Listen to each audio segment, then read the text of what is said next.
하나님 말씀은 욥기입니다. 24장 1절부터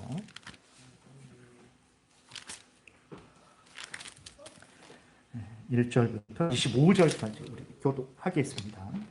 욥기 24장 1절부터 25절입니다. 교독하겠습니다.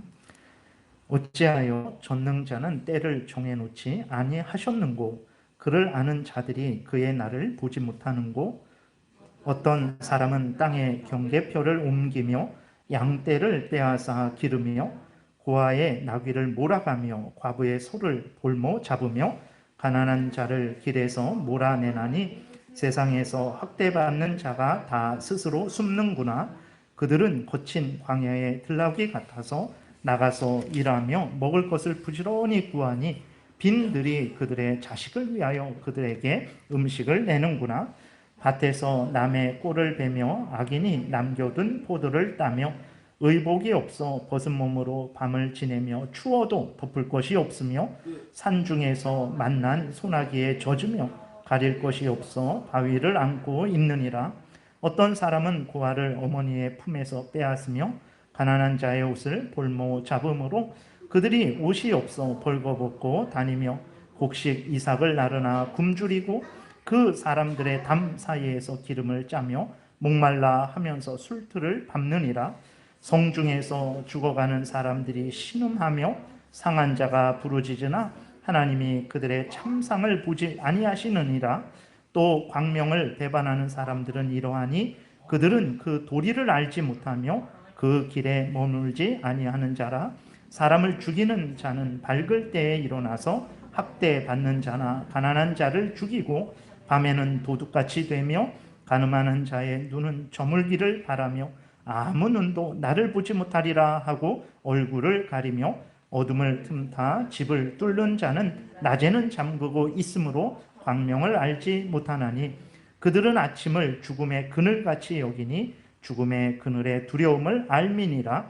그들은 물 위에 빨리 흘러가고 그들의 소유는 세상에서 저주를 받나니 그들이 다시는 포도원 길로 다니지 못할 것이라. 가뭄과 더위가 눈 녹은 물을 곧 빼앗나니 스올이 범죄자에게도 그와 같이 하느니라. 모태가 그를 잊어버리고 구더기가 그를 달게 먹을 것이라. 그는 다시 기억되지 않을 것이니 불의가 나무처럼 꺾이리라. 그는 임신하지 못하는 여자를 박대하며 과부를 선대하지 아니하는도다. 그러나 하나님이 그의 능력으로 강포한 자들을 끌어내시나니 일어나는 자는 있어도 살아남을 확신은 없으리라. 하나님은 그에게 평안을 주시며 지탱해 주시나 그들의 길을 살피시도다. 그들은 잠깐 동안 높아졌다가 천대를 받을 것이며 잘려 모아진 곡식 이삭처럼 되리라. 가령 그렇지 않을지라도 능히 내 말을 거짓되다고 지적하거나 내 말을 헛되게 만들 자 누구랴. 아멘. 기도드리겠습니다. 살아계신 하나님, 이 시간 하나님의 말씀, 진리의 말씀, 생명의 말씀, 우리 인생길에 등불이요 빛이 되는 말씀을 전하고 듣습니다.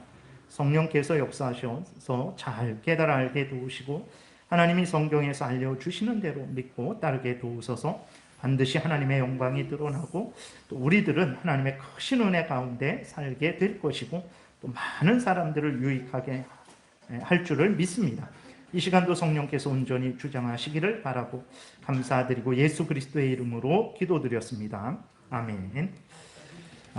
오늘은 이제 그 욥이 하나님의 섭리에 대해서 이제 고백을 하지만 하나님께서 그 정하신 그 하나님께서 또 인도하시는 그 섭리를 사람들에게 알려주시지 않음으로 인해서 하나님을 믿고 섬기고 의지하지만 그 가운데에서 또 이제 그 어려움을 또 느끼게 되는 것이고 또 하나님의 그 오묘하신 섭리 가운데 헤아릴 수 없는 섭리 가운데 의인들이 이제 고난을 당하고 악인들이 형통하게 된다라는 것을 이제 친구들의 반대에서 이야기를 하는 거죠.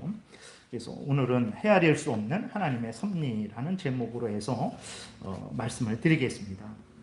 1절에 보게 되면 어찌하여 전능자는 때를 정해놓지 아니하셨는고, 그를 아는 자들이 그의 날을 보지 못하는고 라고 이렇게 기록이 되어 있는데 이것은 하나님이 때와 시기를 정해 놓지 않으시고 그냥 임기응변식으로 그렇게 일을 하시는 것 아닌가 이런 의미가 아닙니다.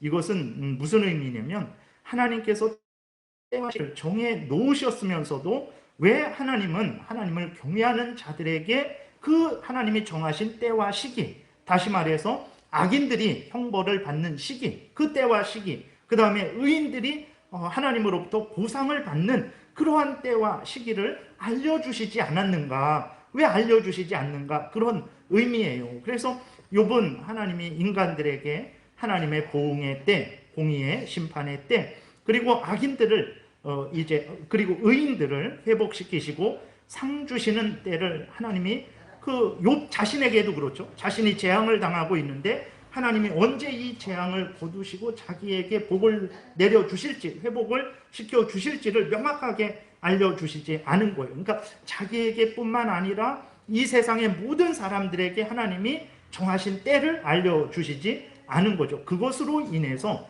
이 땅에서 이제 어떻게 됩니까? 악인들의 형통을 보면서, 의인들의 고난을 보면서 많은 괴로움과 갈등을 하게 된다라는 이런 의미로 이제 1절을 이야기하는 거예요. 왜 하나님은 그 모든 것들을 정해 놓으시고 우리에게 알려주시지 않는가? 지금 내가 이 재앙을 당하고 있는데 너무 고통스럽고 괴롭구나라는 이러한 한탄을 하는 것입니다. 우리가 분명히 알아야 될 것은 욥이 이렇게 말을 한 대로 하나님은 때와 시기를 정해 놓으셨다라는 것을 우리가 분명히 알아야 됩니다. 그래서 지금 이 과거의 인간의 역사도 그렇고 지금 오늘의 그 인간의 모든 삶도 그렇고 앞으로의 모든 인간의 미래도 그렇고 하나님이 정하신 대로 이루어진다라는 것을 우리는 분명하게 믿어야 됩니다. 그러니까 하나님이 이 세상을 다스리지 않는 것 같고 나의 삶을 주관하시지 않는 것 같을지라도 아니에요. 그것은 하나님이 우리에게 그것을 때와 시기를 그리고 하나님의 그 손을 우리에게 명확하게 보여주시지 않아서 하나님이 나를 사랑하시지 않는 것 같다.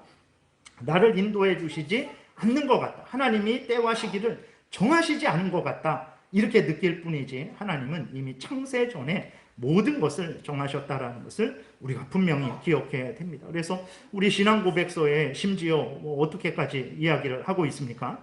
아담의 타락도 하나님 앞에서 정해진 것이다 라고 분명하게 이야기하고 있는 것을 우리는 보게 되죠. 그러니까 아담의 타락이 하나님이 모르는 사이에 사탄이 몰래 와서 하나님이 뒤돌아보고 계실 때 그 뒤로 와서 아담을 갑자기 유혹한 것이 아닙니다. 하나님은 이 모든 것들을 하나님의 영광을 위해서 하나님의 뜻을 이루시기 위해서 창세 전에 정하신 거예요. 질서 있게 정돈하시고 주관하신 것입니다.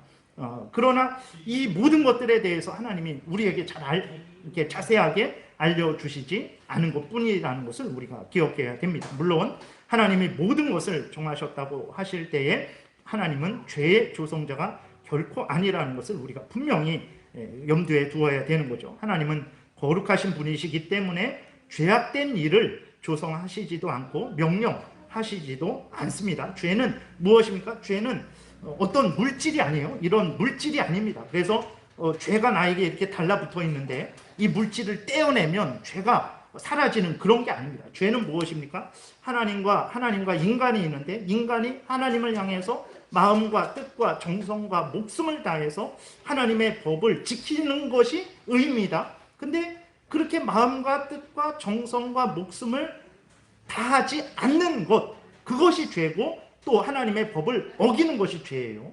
그렇기 때문에 죄는 이제 하나님이 만든 것이 아니에요. 그것은 인간이 스스로 하나님 앞에서 하나님의 법을 어기고 그 법을 행할 때에 마음과 뜻과 정성과 목숨을 다하지 않는 그 일을 함으로 말미암아 생기는 것이기 때문에 죄의 조성자는 하나님이 아니라 인간이라는 것을 우리가 다 늘 분명히 생각을 해야 되는 것입니다. 그래서 죄의 원인을 피조물에게 돌려야지, 천사나 인간에게 돌려야지 하나님에게 돌려서는 결코 안 되는 거예요.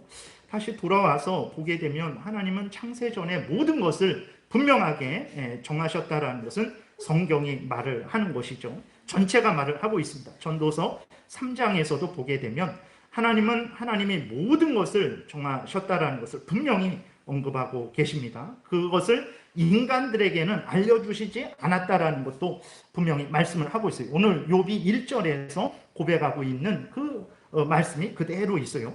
전도서 3장 11절에 보게 되니까 하나님이 이 모든 것을 지으시되 때를 따라 아름답게 하셨고 또 사람들에게는 영원을 사모하는 마음을 주셨느니라. 그러나 하나님이 하시는 일의 시종을 사람으로 측량할 수 없게 하셨도다라고 아주 분명하게 기록이 되어 있습니다. 그러니까 그 1절부터 보게 되면 날 때가 있고 죽을 때가 있고 뭐 심을 때가 있고 심은 것을 뽑을 때가 있고 웃을 때가 있고 울 때가 있고 그 모든 인생의 모든 인류의 흥망성쇠 인간의 생사화복 하나님이 창세전에 정하셨다라는 거예요. 근데 정하셨는데 그 모든 것들을 정하셨지만 인간들에게 그 시종을 알려주시지 않았다라고 분명하게 말씀을 하고 있는 거죠. 전도서 7장 13절 14절에서도 똑같이 이 말씀이 반복되고 있어요. 하나님께서 행하시는 일을 보라. 하나님께서 굳게 하신 것을 누가 능히 곧게 하겠느냐. 형통한 날에는 기뻐하고 공고한 날에는 뒤돌아보라. 이 두 가지를 하나님이 병행하게 하사 사람이 그의 장래일을 능히 헤아려 알지 못하게 하셨느니라. 하나님께서 미리 정하셨다라는 거예요.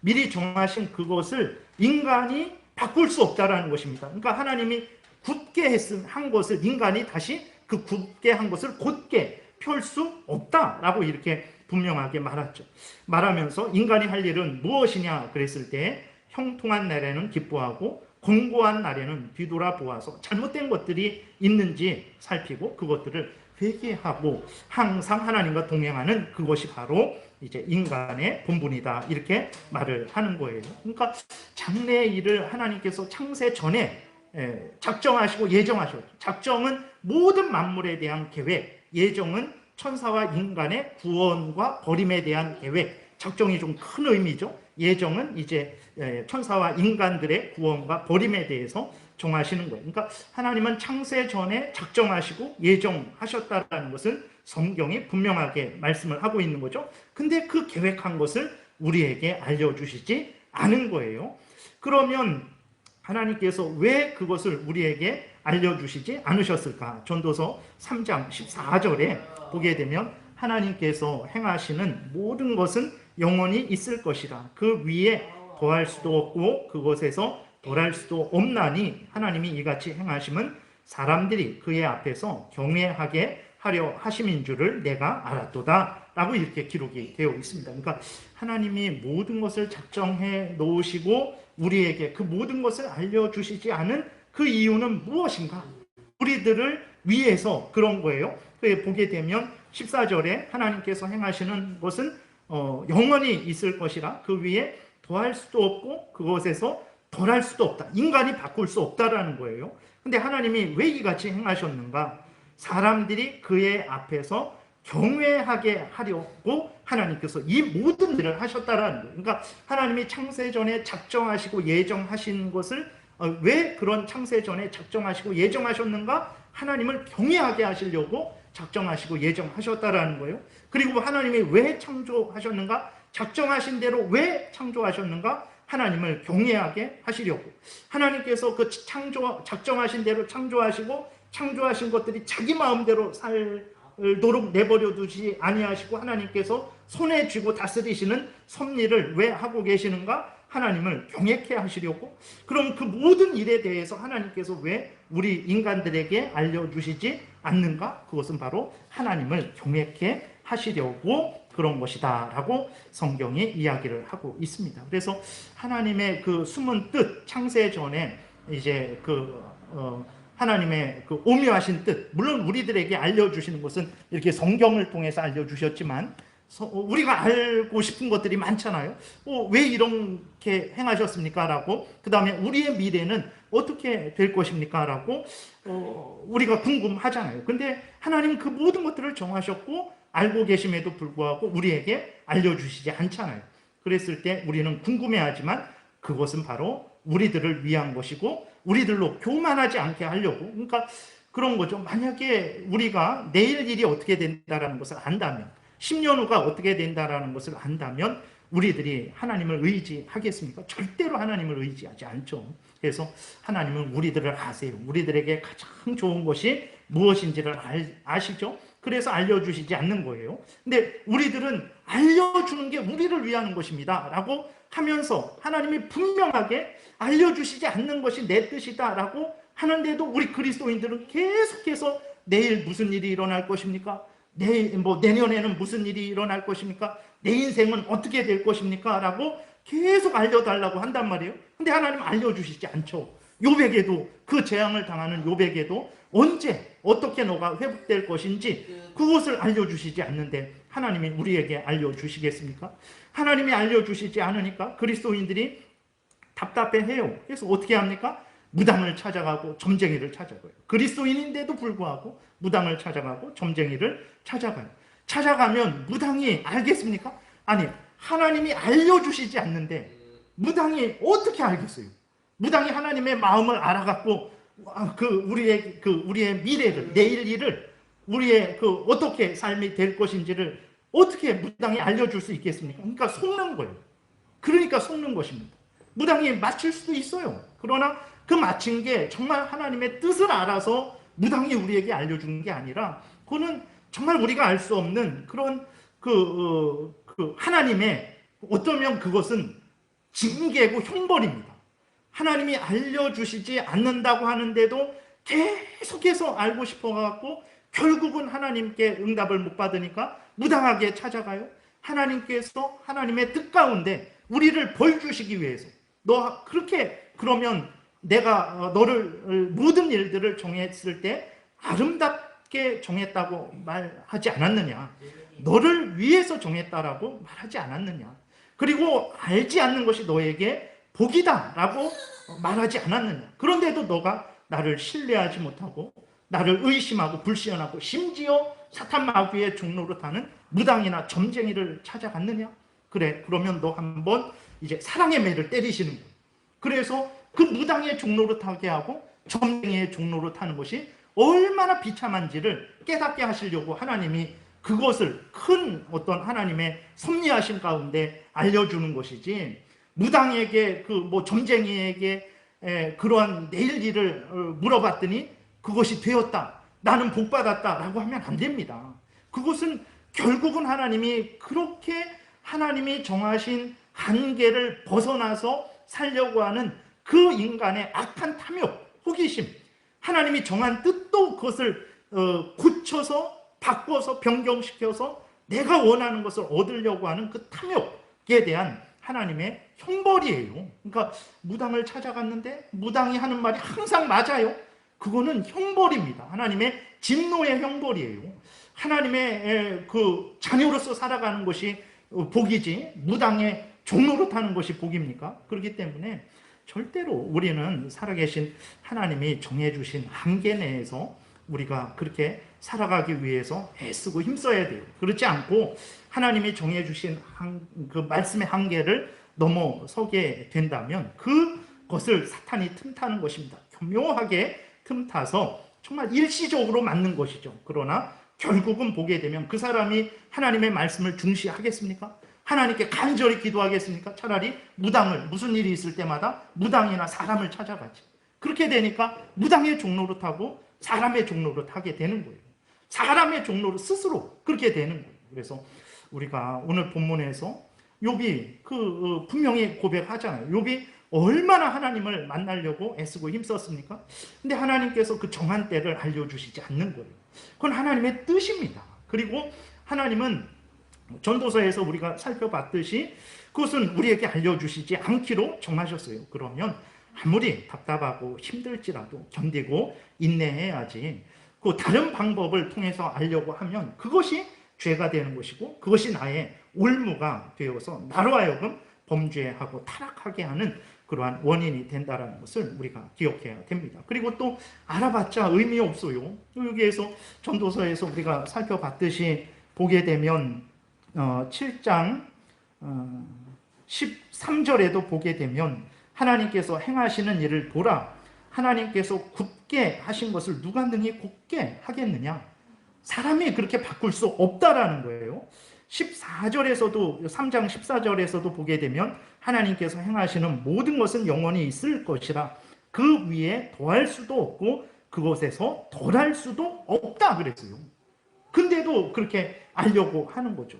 더하거나 뺄 수도 없는데, 굳게 한 것을 굳게 할 수도 없는데 그것을 알려고 하는 거예요. 그러니까 하나님의 뜻대로 살려고 하는 것이 우리들의 목적이 아니라 내 뜻대로, 내 목적대로 살기 위해서 알려고 하는 거죠. 하나님은 알지 말아라. 그게 너희들에게 복이 되고 그것이 너와 나의 교제에 있어서 더 좋고 유익된 것이다 라고 말씀을 하시는데도 그 말씀을 듣지 않고 자기 마음대로 살아가는 거예요. 그것이 신앙이 좋은 것처럼 우리에게 보여지지만 그 성경을 보게 되면 전혀 성경을 따르는 신앙이 아니라는 것을 우리가 다시 한번 생각을 해야 됩니다. 그래서 정말 우리가 해야 될 일들은 무엇입니까? 미래의 일을 알면 좋을 것 같죠. 집값이 정말 이렇게 5년 만에 3배가 뛰었잖아요. 물론 지금 뚝뚝 떨어진다고는 하지만 얼마가 떨어지겠어요? 5년 전처럼 떨어지겠습니까? 근데 불과 한 2, 3년만, 1년만 아니면 주식 같은 거 내일만 알아도 얼마나 큰 유익이 있겠어요? 그러니까 우리는 내일 일을 알면 우리에게 좋을 것 같지만 아닙니다. 그러지 않습니다. 우리가 하나님이 인도하시는 대로 믿고 따르는 것이 가장 큰 복이라는 것을 우리가 늘 생각을 해야 됩니다. 그래서 우리들은 하나님이 알려주신 것에 대해서는 열심히 알려고 힘써야 되는 거예요. 성경에서 알려주시는 이 하나님의 뜻, 이 한계 내에서는 열심히 알고자 하는 것은 당연한 것입니다. 그러나 하나님이 감추신 것에 대해서는 우리도 가만히 거기에서 머물러야 돼요. 그래서 성경이 말하는 데까지 말하고 성경이 가는 데까지 가고 성경이 멈추면, 성경이 말하지 않으면 거기서 멈추는 것, 그것이 가장 종교개혁자들의 가장 근본되는 그 바탕이었다는 것을 우리가 기억해야 됩니다. 그것이 성경을 따르는 삶이에요. 그것이 오직 성경을 믿고 따라가는 삶입니다. 그래서 우리가 모든 일들은 선하신 하나님께서 선하게 아름답게 정하셨다라는 그 말씀을 굳게 믿고 내일 일을 모른다고 할지라도 하나님이 나를 사랑하신다. 육신의 아버지도 떡을 달라 하는데 돌을 주고 또 떡을 달라 하는데 뱀을 주지 않잖아요. 하물며 살아계신 하나님께서 나에게 정말 나를 이렇게 어떤 공깃돌 가지고 놀듯 가지고 노실까? 절대로 그렇지 않다. 하나님이 나를 사랑하시고 반드시 나를 복되게 하실 것이다. 이 믿음을 가지고 우리들의 하루하루가 힘들고 내일 일을 몰라서 답답할지라도 하나님께 맡기고 하나님을 신뢰하고 의지하면서 감사하면서 즐거워하면서 하루를 지내야 될 것입니다. 그 다음에 2절부터 4절까지는 이제 욥이 악한 자들의 행태를 고발하고 있는 거예요. 그러니까 하나님이 정하신 때를 알지 못하니까 악인들이 횡행하는 거죠. 그리고 그 악인들의 횡행을 보면서 답답한 거죠. 도대체 하나님이 저 악인들은 언제 벌하실까? 이러한 마음이 드는 거예요. 그러한 차원에서 이제 하나님께 욥이 한탄을 하는 것입니다.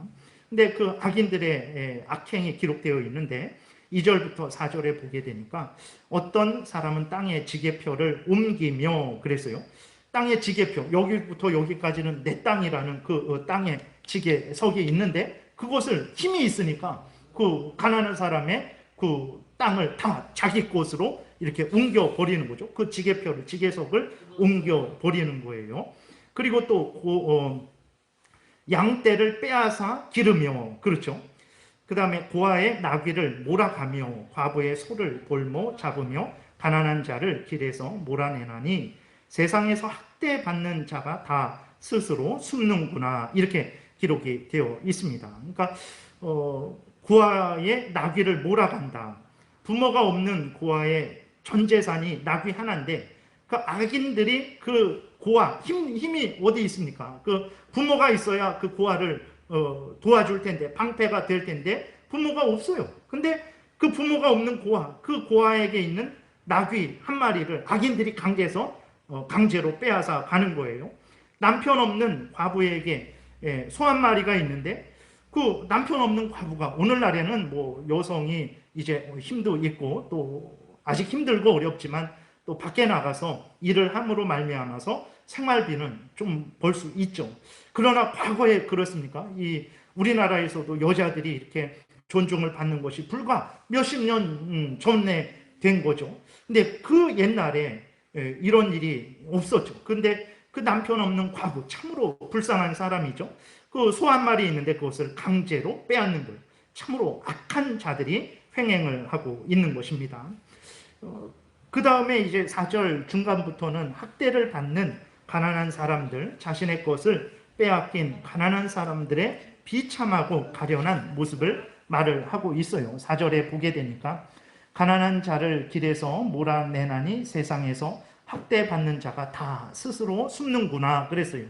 그러니까 학대를 받는데 저항을 하지 못할 정도의 약한 사람들이 있는 거예요. 이러한 사람들이 진짜 힘없는 사람들이죠. 도움을 받아야 하는 사람들입니다. 오늘날에 저항하는 많은 사람들 중에서 정말 억울하고 도움이 없으면 살 수가 없어서 저항하는 사람들도 많아요. 그렇게 시위하는 사람들 중에. 그런데 그 중에 귀족이라는 말을 듣고 있는데도 가난한 척하면서 시위하는 사람들도 많습니다. 이러한 자들 때문에 정작 도움을 받아야 될 사람들이 도움을 받지 못하고 진짜 힘없는 노동자들은 저항 한번 하지 못하고 하루하루 살아가는 그러한 일들이 많이 있죠. 참으로 이렇게 힘 있는 사람, 또 권력 있는 사람, 또 돈이 있는 사람들의 책임과 의무가 크다라는 것을, 그러니까 하나님이 그 사람에게 왜 힘을 줬을까? 권력을 주셨을까? 왜 지혜를 주셨을까? 왜 능력을 주셨을까? 그것을 통해서 자기도 유익을 얻지만 힘없고 어려운 사람들을 돕고 유익하게 하라고 하나님이 주셨다는 것을 우리가 분명히 깨달아 알아야 됩니다. 그래서 그리스도인들이 정말 하나님 앞에서 자신들은 하나님의 청직이라는 것을, 하나님의 것을 맡아서 지금 관리하고 있는데 어떻게 관리해야 되냐? 하나님의 영광을 위해서 써야 되고, 물론 자신의 인생을 위해서 써야 됩니다. 그리고 아프고 힘들고 어려운 사람들을 위해서도, 그것이 물질이든 간에 그것이 자신의 재능이든 간에 무엇이든 간에 하나님이 주신 것을 가지고 남을 돕는 삶을 살아야 되는 거예요. 그 다음에 5절에 그들은 거친 광야에 들나귀 같아서 나가서 일하며 먹을 것을 부지런히 구하니 빈들이 그들의 자식을 위하여 그에게 음식을 내는구나 그랬어요. 그들은 거친 광야에 들나귀 같다. 이렇게 되니까 이게 상당히 거친 표현인데 이게 뭔 말이냐면 먹을 거, 그러니까 힘이 없는 사람들, 가련한 사람들을 말하는 거예요. 그 사람들의 처지가 어떠냐? 먹을 것이 없는 거친 광야에서 풀 한 포기 찾아 헤매는 그 나귀 같은 비참한 처지라는 거예요. 그래서 거친 광야에 들나귀, 그러니까 아주 강한 그러한 느낌을 받는데, 그런 의미가 아니라 아무것도 없는데, 이게 곡식이 없으니까, 창고에 곡식이 없는데 광야에 나가서 먹을 것을 찾을 수밖에 없죠. 근데 그 광야가 뭐 에덴 동산 같이 먹을 것이 널려 있는 광야입니까? 그러지 않죠. 우리의 세상도 그런 세상이 아니죠. 정말 목숨을 걸고 피땀을 흘려야 겨우 살 수 있는 그런 세상이죠. 근데 거기서 악인들은, 힘을 가진 사람들은, 권력을 가진 사람들은 여러 가지 뭐 인맥과 학맥과 그러한 것들을 통해서 다 쓸어가고 남은 찌꺼러기들, 그런 거 이제 찾아 헤매는 그러한 상황을 이야기하는 것입니다. 그래서 광야가 거친 광야예요. 그 풀 한 폭이 나지 않는 그런 광야에 내몰려서 거기에서 먹을 것을 찾아 헤매는 가련한 나귀 같은 그러한 학대받는 사람들에 대해서 욥이 그렇게 말을 하는 거예요. 그러니까 이제 자기도 먹고 자식도 먹어야 되는데 그 먹을 것을 어디서 찾냐면 거친 광야에서, 풀 한 폭이 나지 않는 곳에서 자기도 먹고 자식도 먹을 것을 찾으니 그 양적으로도 그렇고 질적으로도 그렇고 얼마나 참 비참한 그 삶이겠습니까? 그것을 이제 이야기를 하는 거죠. 6절에 밭에서 남의 꿀을 베며, 이게 훔친다라는 것이 아니라 남은 이삭을 줍는다라는, 그러니까 밭도 없고 자기가 경작할 그러한 힘도 없고 아무것도 없는 거죠. 그 악인들이, 부자들이 다 실컷 이렇게 다 자기 거 챙겼는데 하나님의 은혜로 거기에 이제 이삭이 떨어지게 되는 거죠. 그것을 양식 삼는 그 모습을 표현을 한 것입니다. 이게 도둑질을 하는 게 아니에요. 그 다음에 악인이 남겨둔 포도를 따며, 뭐 좋은 거 다 남겨뒀겠습니까? 그냥 뭐 썩은 거, 이렇게 팔 수 없는 거, 먹을 수 없는 거 남겨뒀겠죠. 그런 것들을 양식 삼는 거예요. 7절에 의복이 없어 벗은 몸으로 밤을 지내며 추워도 덮을 것이 없으며. 참, 예, 얼마나 이렇게 비참합니까? 8절에 산중에서 만난 소나기에 젖으며 가릴 것이 없어 바위를 안고 있느니라. 그러니까 학대받는 가련한 자들이 삶을 살 수가 없는 거죠. 그러니까 하나님 왜 이런 상황입니다. 지금 욥이 하나님께 한탄을 하는 거예요. 하나님 정말 이 상황을 왜 모르십니까? 지금 악인들이 얼마나 횡행합니까? 그 악인들이 가난하고 어렵고 힘든 사람들을 얼마나 학대하고 있습니까? 그 가난하고 힘든 사람들은 얼마나 비참한 삶을 살고 있습니까? 근데 왜 하나님 말씀을 안 하십니까? 돕는 것은 둘째치고 하나님께서 저 악인들은 내가 반드시 이때 형벌할 것이다.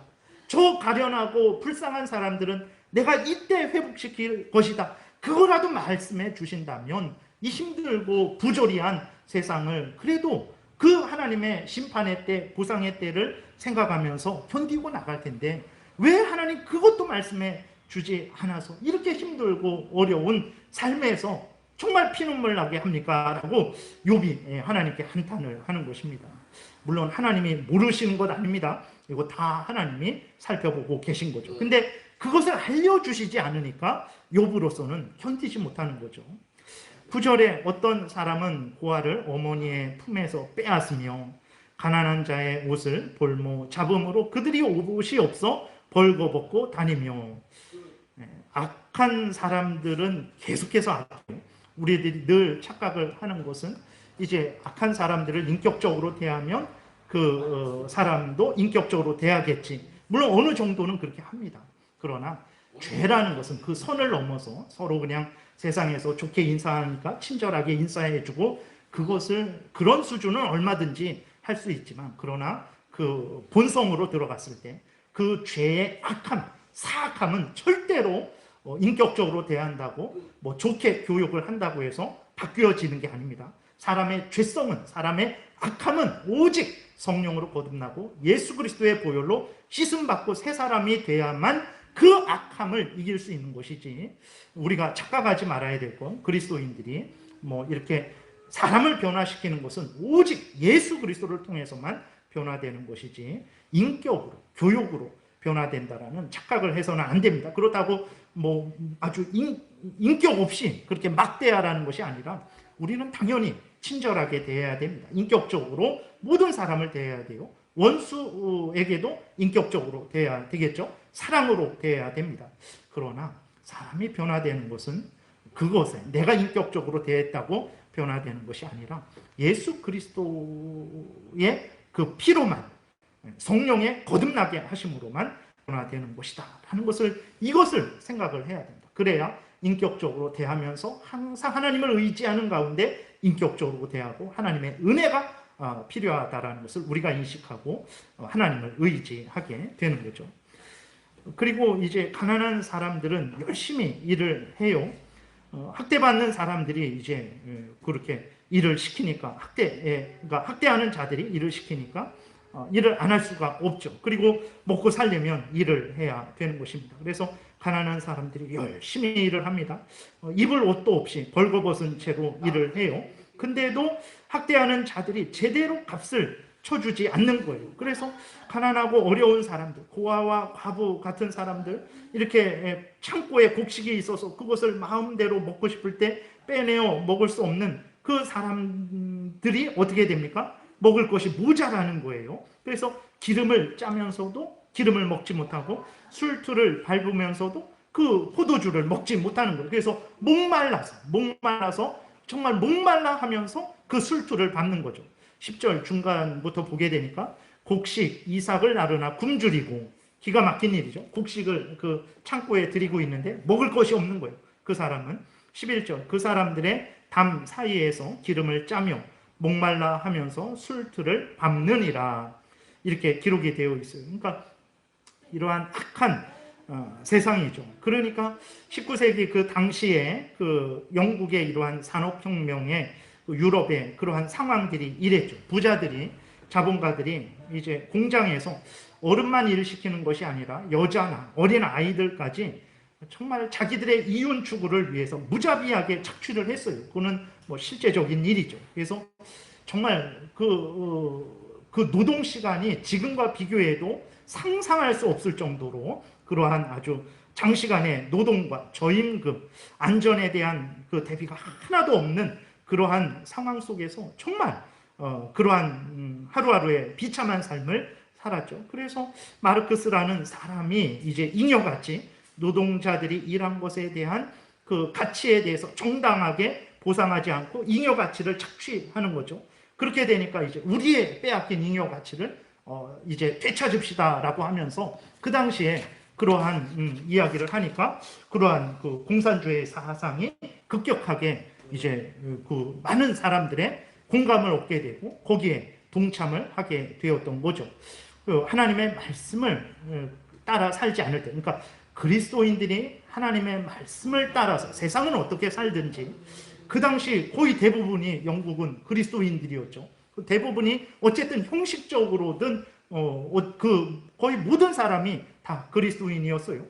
근데 특별히 그 사회의 지도자급에 있는 그러한 권력을 가진 사람들이나 그 물질을 가진 사람들이 그 이웃을, 그러니까 노동자들을 사랑하지 않고 배려하지 않고 자기들의 그 이익만 무한대로 추구하게 되니까 그 공산주의, 마르크스가 말하는 그 악한 사상이 다른 사람들에게 공감을 얻는 거예요. 내가 이렇게 정말 잠자는 시간이 정말 몇 시간도 되지 않고 먹는 거 없이 그 공장에서 정말 비참한 삶을 살아가면서 하루 종일 일을 해도 겨우 입에 풀칠하는 그 정도가 되니까 내가 일한 값이 어디 있는가라고 하면서 이제 함께 그러한 악한 사상에 동참을 하게 됐던 거예요. 그래서 그리스도인들의 책임이 큽니다. 정말 특별히 앞에 선자들, 그 다음에 그러한 또 모든 그리스도인들의 책임이 큰 거예요. 하나님이 주신 은혜를 가지고 나만 배불리고 옆에서 죽든 살든 뭐 신경 안 쓰고 그러면 안 돼요.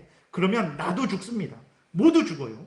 그래서 정말 하나님이 나에게 주신 것은 내 것을 가지고 주신 것을 가지고 하나님의 영광을 위하고 또 나 자신을 위하고 얼마든지 하나님이 주신 것으로서 나 자신을 위할 수 있습니다. 그 죄책감 느낄 필요 없어요. 올바로 나 자신을 위하는 것은 나 자신을 위하라고 하나님이 그렇게 주신 것이기 때문에 감사함으로 누리면 되는 거예요. 그리고 동시에 내가 그것이 물질이든 아니면 재능으로든 다른 사람들을 돕는 그 일을 해야 됩니다. 그러지 않으면 나도 죽고 모두 죽어요. 그러니까 그렇게 하지 않으니까 공산주의 같은 악한 사상이 정말 차라리 기독교를 믿느니 공산주의를 따라서 이 세상을 다 뒤집어 엎어갖고 정말 나도 한번 먹고 살아보겠다 이러한 생각을 가지게 되고 모두가 그래서 공산주의에 빠진 그 나라들이 얼마나 비참하게 됐습니까? 거기에는 진짜 모두가 죽었어요. 그러한 잘못된 사상을 따른 사람들도 죽었고 그 전에 그 가련하고 연약한 사람들을 돌봐야 되는 부유하고 권력이 있는 그 사람들도 다 죽었어요. 사악한 그 공산주의 그 공산당 사람들만 그 소수만 살았지 모두가 죽었습니다. 그래서 우리 그리스도인들이 정말 이 땅에서 오늘날에도 마찬가지입니다.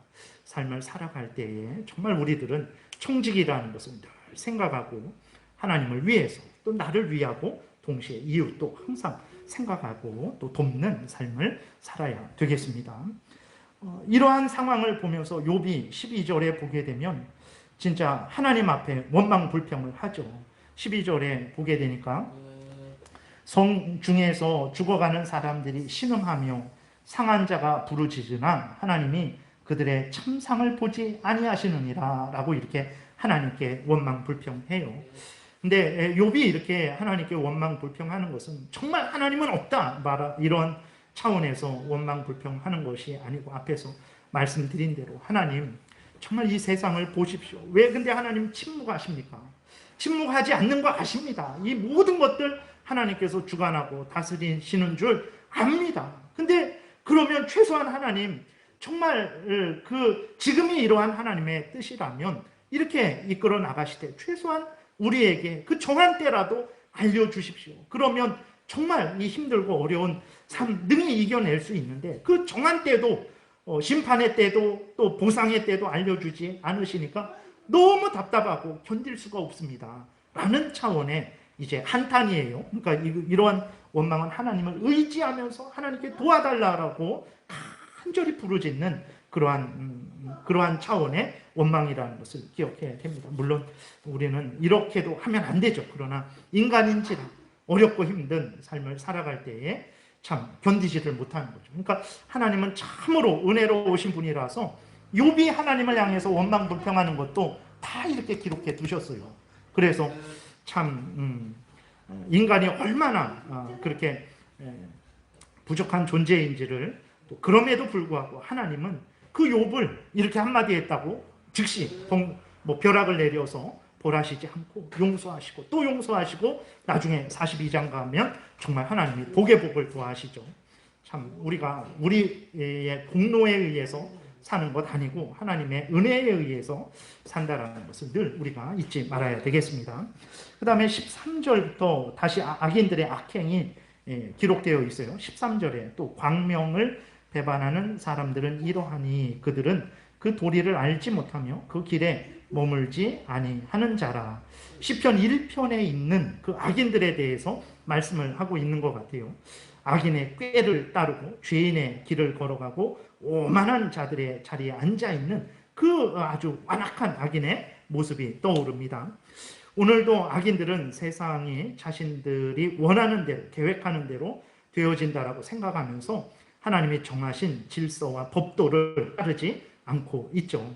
그러나 이렇게 아무리 하나님은 없다 하며 악행을 하는 자들임에도 불구하고 하나님께서 그들의 양심에 하나님의 법을 새겨 두셨어요. 그래서 자신들의 양심에 새겨진 하나님의 법을 없이 할 수는 없습니다. 그래서 악인들이 악행을 하는데 그들이 어떻게 합니까? 밝은 대낮에 함부로 악행하지 못하는 거예요.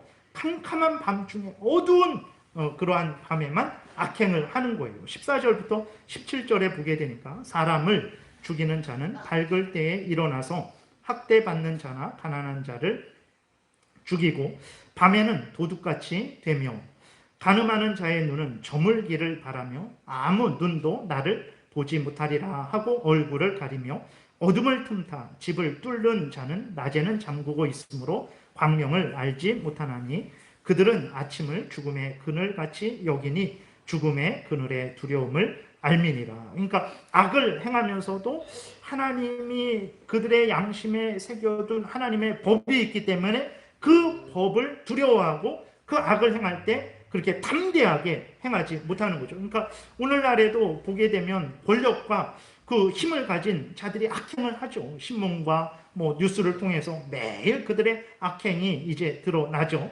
근데 그들이 겉으로는 나는 그러지 않았습니다 라고 하면서 겉으로 대놓고 악행을 하지 않잖아요. 왜 그렇습니까? 하나님이 인간들 양심 속에 율법을 주신 거예요. 그래서 불신자들일지라도 그 양심 때문에 차마 그렇게 하지 못하는 거죠. 악행을 하더라도 안 한 것처럼 그렇게 속이고 꾸미는 거예요. 그것이 바로 하나님의 법이 그들에게 새겨져 있다라는 것을 증거하는 거죠. 그래서 하나님이 이렇게 악인들의 양심에 하나님의 법을 새겨주신 것이 우리에게 유익이 되는 거예요. 그렇게 양심의 법을 새겨주셨기 때문에 악인들이 악행을 할 때에 머뭇대는 거예요. 야, 네 양심이지. 그 악인들도 그렇게 합니다. 그래서 그 자기들의 양심에 거리낌이 되니까 은밀하게 범죄하는 거죠. 그렇게 되니까 죄악이 세상에 관영하지 못하는 거예요. 하나님께서 악인들에게도 율법을 그 마음에 새겨주신 이유는 이렇게 죄악이 세상에 관영하지 못하게 하시려고, 우리들로 하여금 이 땅에서 참 복된 삶을 살아가게 하시려고 이렇게 죄인들의 양심에 율법을 주신 것이고, 그 율법에 의해서 죄인들이 악을 행할지라도 그렇게 담대하게 죄악을 행하지 못하는 거죠. 참고로 이제 말씀을 드리면 하나님이 율법을 주신 그 목적 3가지가 있습니다. 그러니까 율법은 이제 하나님의 법, 십계명 이렇게 생각을 하면 돼요. 하나님의 법, 하나님의 뜻, 더 요약하면 십계명. 이것을 주신 목적이 있는데 왜 주셨냐? 첫 번째로는 십계명에 자신을 비추어서 자신은 절대로 스스로 하나님의 법을 완전히 지킬 수 없는 죄인이라는 것을 깨닫고 스스로 구원을 얻으려는 교만을 버리고 예수 그리스도를 믿어 구원 얻게 하시려고. 그러니까 십계명을 겉으로 지키면 안 됩니다. 그러니까 살인하지 말아라 라는 거에는 생명을 빼앗지 말아라 이것만 있는 게 아니라 그 사람의 생명과 안전과 인격과 모든 권리를 적극적으로 보호해라 라는 의미도 있는 거예요. 주일날에 올리는 공과에 십계명을 해석하는 그 원칙을 올리고 있습니다. 지난주에 4가지 올렸고 이번 주에 이제 남은 4가지 올리는데, 살인하지 말라라는 것에는 이제 생명을 빼앗지 말아라 이것만 있는 게 아니라 다른 사람의 생명과 안전과 인격과 권리를 적극적으로 보호하고 증진시키라는 거예요. 그러지 않으면 십계명을 지키는 게 아닙니다. 그리고 그것을 할 때에 말로도 마음으로도 생각으로도 행동으로도 그렇게 하라는 거예요. 그렇게 하지 않으면 십계명을 지킨 게 아니에요. 근데 그냥 그 문자적으로만 하면 평생 지킬 수 있죠. 십계명 10가지 지킬 수 있어요. 그래서 마태복음 19장에 보게 되면 부자 청년이 다 지켰습니다 라고 말을 하는 것은 하나님의 본래 뜻의 의미는 하나도 모르고 겉으로 드러난 그것만 생각하기 때문에 이제 지킨다라고 말하는 거예요. 그래서 그 잘못된 유대인들의 생각, 율법에 대한 잘못된 유대인들의 생각을 마태복음 5장, 6장, 7장에서 예수 그리스도께서 본래 뜻이 무엇인지를 알려주고 계신 것입니다. 그래서 첫 번째로는 어쨌든 십계명을 통해서 그 십계명에 비춰서 우리는 도저히 하나님의 법을 행할 수 없는 자구나, 스스로 법을 행할 수 없어서 우리는 구원 얻을 수 없는 자들이구나, 멸망받을 수밖에 없는 자들이구나를 깨닫고 스스로 구원 얻으려는 교만을 버리고 예수 그리스도를 믿어서 구원 얻게 하시려는 거예요. 그 율법을 주신 첫 번째 목적. 두 번째로는 세상의 죄악이 관영하지 못하게 하시기 위해서 율법을 주셨어요. 그래서 이제 불신자들의 양심에도 하나님의 법을 기록해 주셨기 때문에 불신자들도, 세상 사람들도, 믿지 않는 사람들도 간음이 나쁘다라는 거 알고, 살인이 나쁘다라는 거 알고, 불효가 나쁘다라는 거 알고, 뭐 이러한 그 하나님에 대해서도 모르지만 그래도 어쨌든 신이 있다라는 것을 알고, 뭐 그 신을 전심으로 뭐 이렇게 섬겨야 된다라는 걸 알고, 그렇기 때문에 이 인류의 질서가 유지되는 것입니다. 그것은 하나님이 그렇게 세상이 죄악으로 관영하지 못하게 하기 위해서 율법을 주신 것이고, 구원받은 우리들에게 그 율법을 왜 주셨냐? 세 번째 이유는 이제는 예수를 믿어 구원 얻은 그리스도인들이 믿음 생활과 일상 생활을 살아갈 때 하나님의 뜻인 십계명을 법칙으로 삼고, 신앙생활의 법칙, 일상생활의 법칙으로 삼고 하나님의 사람들이 하나님의 그 법칙을 따라서 살아가게 하시려고 십계명을 주신 거예요. 그래서 십계명을 주신, 율법을 주신 이 3가지 목적을 우리가 잘 이해해야 되겠습니다. 그 다음에 이제 18절부터는 악인들이 하나님의 공의의 심판을 받아 멸망할 것임을 또 욥은 그렇게 선언하고 있습니다. 18절부터 24절 보게 되니까 그들은 물 위에 빨리 흘러가고 그들의 소유는 세상에서 저주를 받나니 그들이 다시는 포도원 길로 다니지 못할 것이라. 가뭄과 더위가 눈 녹은 물을 곧 빼앗나니 수월이 범죄자에게도 그와 같이 하느니라. 죽음이 악한 자들에게 갑자기 임하게 된다라는 거예요. 언젠가는 임하게 된다라는 것입니다. 20절, 모태가 그를 잊어버리고, 그러니까 악인들은 어머니에게서도 버림을 받는다라는 것입니다.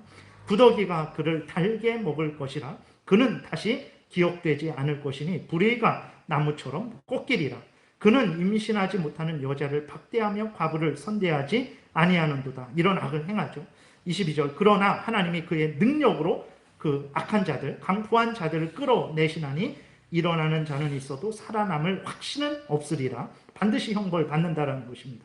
23절에 하나님은 그에게 평안을 주시며 지탱해 주시나. 이것은 아니 이게 뭔가 악인들에게 평안을 주신다라는 건가? 그러지 않죠. 욥이 계속해서 말했던 대로 하나님의 섭리 가운데 이 땅에서 일시적으로 악인들이 형통할 수도 있다. 의인들이 재앙을 받을 수도 있다. 이걸 말하는 거예요. 그래서 평안을 주신다, 지탱해 주신다 그랬을 때 이게 좋은 의미로 하는 게 아니라 하나님의 뜻 가운데 악인들에게 일시적으로 하나님께서 그 악인들이 이 땅에서 형통하도록 해주신다라는 그런 의미예요. 23절 끝부분에 그들의 길을 살피신다. 하나님이 그 악인들의 모든 악행을 다 일일이 살피고 계신 거죠.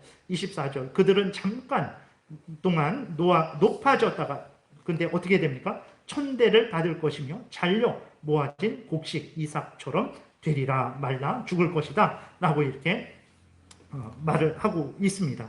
그리고 25절에 보게 되면 이제 욥이 끝으로 마무리하죠. 가령 그렇지 않을지라도 능히 내 말을 거짓되다고 지적하거나 내 말을 헛되게 만들 자가 누구냐. 이게 가령 그렇지 않을지라도, 이것은 하나님이 이렇게 안 할 수도 있다 이런 의미가 아니라 너희들이, 그 친구들이 내 말에 동의하지 않을지라도 라는 의미예요. 그러니까 이렇게 실컷 말해놓고 하나님이 이렇게 안 할 수도 있어 이런 의미가 아니라, 내가 이렇게 말했는데 너희들이 나에게 동의하지 않을지라도 이런 의미입니다. 하나님은 반드시 이렇게 행할 것이다. 내 말이 틀렸다고, 거짓되다고, 헛되다라고 너희들은 말할 수 없을 것이다. 이렇게 말을 하는 거예요. 말씀을 정리합니다. 하나님은 창세전에 의인의 복됨을, 악인의 심판을 정하셨어요. 그러나 언제 상 주실지, 언제 벌 주실지 우리에게는 알려주시지 않았습니다. 이 땅에서도 또 마지막 때에 심판의 때를 알려주시지 않으셨어요. 그래서 악인들이 형통하고 교만하고 하나님을 대적하고 힘없는 사람들을 학대하죠. 이 학대로 인해서 가련한 사람들은 더 비참한 인생을 살아가게 됩니다. 이러한 것들을 보는 우리 그리스도인들은 참으로 답답하고, 또 우리 개인적인 여러 어려움이나 또 이 사회의 부조리나 이런 것들을 보면서 우리들은 너무 힘들고 어렵고 참 그러한 답답한 삶을 살아가죠. 그러나 분명한 사실은 무엇입니까? 때가 되면 하나님께서는 반드시 악인들이 행한 것에 대해서 보응하시고, 선인들에 대해서, 의인들에 대해서, 하나님을 경외한 사람들에 대해서는 반드시 하나님께서 갚아주실 것이라는 사실이에요. 그것을 지금 우리에게 알려주시지 않으셨을 뿐이지, 과거도 하나님이 주장하고 하셨던 것이고 지금도 주장하고 계시고 앞으로도 주장하실 것입니다. 그래서 반드시 하나님의 뜻이 이루어지게 하실 것이죠. 하나님이 정하신 심판의 때, 보상의 때가 여러분 보이지 않을지라도, 이 세상이 부조리하게 돌아갈지라도, 나의 그 인생이 너무나 힘들고 어려울지라도 낙심하지 마십시오. 살아계신 하나님이 정하신 그것만 이루어질 거예요. 근데 문제는, 그러니까 우리가 위로를 얻는 것은 무엇입니까? 우리를 향한 하나님의 뜻은 재앙이 아니라 평안이요, 장래에 소망을 주려는 것이다 라고 하나님이, 진실하신 하나님이, 거짓말하지 않으시는 하나님이 분명하게 말씀하셨다라는 사실입니다. 그렇기 때문에 여러분들 신앙생활을 하실 때, 일상을 살아가실 때 이러한 하나님의 정하심, 선하게 정하시고 아름답게 정하시고 우리를 위해서 정하셨다라는 것을 굳게 믿으시고 담대하게, 당당하게 힘을 내어서 살아가시는 여러분들 되시기를 바랍니다. 기도드리겠습니다. 살아계신 하나님, 우리가 무엇이 간데 이 땅의 부조리를 보면서 또 우리의 어렵고 힘든 삶을 살아가면서 또 악인들의 횡행함을 보면서 낙심하지 않도록 이 귀한 말씀을 하나님 기록하셔서 오늘 우리에게 들려주시는지요. 살아계신 하나님, 이 말씀이 생명의 말씀이고 진리의 말씀이고 하나님이 반드시 이 말씀하신 대로 이루실 말씀이라는 것을 우리가 굳게 믿고 어떤 형편 처지이든지 간에 낙심하지 말게 도우시고 너무 분노하지 말게 도우시고 우리 하나님이 불러주신 자리에서 하나님의 맡겨주신 일들을 최선을 다해서 잘 감당하게 도와주옵소서. 감사드리고 예수 그리스도의 이름으로 기도드렸습니다. 아멘.